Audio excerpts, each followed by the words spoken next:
que se consume en Paraguay cada 1 de agosto, según dicen, para tener fuerza y purificar la sangre. Pero ¿cuál es el origen de esta tradición? Se lo contamos en el siguiente material.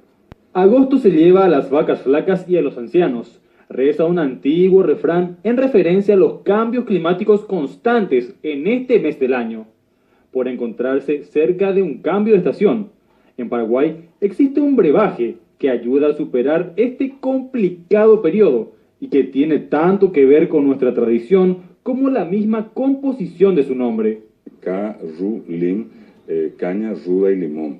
Y que el que consume eso prácticamente en alguna medida tiene esa especie de posibilidad de pasar este mes tan complicado.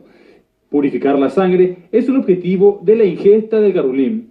Algunos dicen que para lograr esto se deben tomar 7 tragos y en ayunas, otros solo 3 tragos, y otros para asegurar llegan a tomarse inclusive una botella.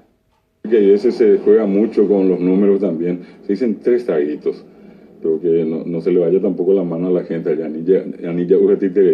es simplemente el hecho en sí de poder con ese sorbo darle un sentido a la tradición y decir, bueno, que estos 3 elementos, particularmente la ruda, es un elemento hasta si se quiere legendario en el Paraguay. La ruda, el romero, el limón, por ejemplo, siempre están presentes en cada vivienda. Inclusive ya la distinción entre ruda macho, ruda hembra que la gente suele hacer.